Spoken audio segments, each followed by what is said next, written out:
3 metre चौड़ा और 100 kilometre लंबा यह एक विशाल सुशी रोल है। लेकिन यह सिर्फ खाने के लिए नहीं बना, इसके अंदर एक रहस्यमयी शक्ति छिपी है जो इंसान को उसकी मंजिल तक पहुंचा सकती है। बस आपको उसी दिशा में इसे खाते जाना होता है जिस तरफ यह गिरता है, और यह आपको उस चीज तक ले जाता है जिसकी आप तलाश कर रहे हो। लेकिन दिक्कत यह है कि ज्यादातर लोग 2 मीटर भी नहीं खा पाते। जरूरत से ज्यादा खाने की वजह से वे बीच में ही बेहोश होकर गिर जाते हैं। इस अनोखी सुशी को बनाने के लिए टोरिको एक महान सुशी मास्टर के पास पहुंचा, लेकिन टोरिको की इच्छा इतनी असंभव थी कि शेफ के पास उसे बनाने के लिए जरूरी सामग्री ही नहीं थी। इसलिए टोरिको खुद निकल पड़ा एक खतरनाक गुरमे हंट पर। सबसे पहले उसने एक दुर्लभ मछली पकड़ी जिसकी कीमत करोड़ों में थी। फिर वह न्यू एनर्जी विलेज गया जहां उसने ऐसी समुद्री घास हासिल की जिसमें समुद्र की शुद्ध ऊर्जा समाई हुई थी। उसके बाद वह किंग आइलैंड पहुंचा जहां से उसने बिल्कुल सही खट्टापन वाला खास राइस विनेगर जुटाया। आखिर में उसने न्यूक्लियर ड्यूरियन की तलाश की। उसकी बदबू आम ड्यूरियन से 10,000 गुना ज्यादा भयानक थी। हालत ऐसी हो गई कि उसकी गंध से सब लगभग बेहोश हो गए, लेकिन फिर भी वे उसे वापस ले आए। आखिरकार सारी सामग्री इकट्ठी हो चुकी थी, लेकिन तभी टोरिको ने देखा कि शेफ के चेहरे पर एक अजीब सी मुस्कान थी और उसे अचानक एक डर सा महसूस हुआ। कुछ ही देर बाद गांव वाले एक विशाल बैटल अरीना लेकर आए, 100 मीटर लंबा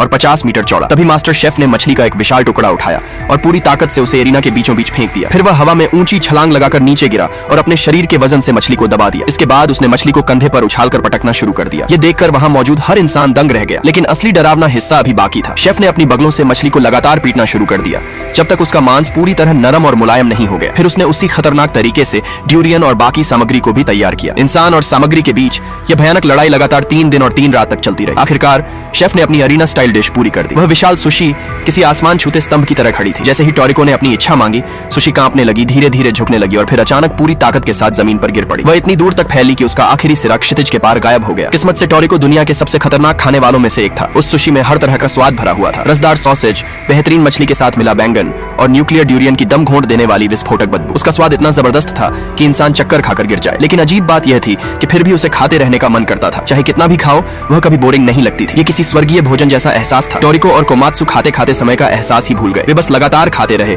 जब तक कि कोमात्सु का पेट पूरी तरह जवाब नहीं दे गया। आखिरकार वे आराम करने के लिए रुके, लेकिन तभी उन्होंने देखा कि उनके सामने एक विशाल जंगल फैला हुआ था।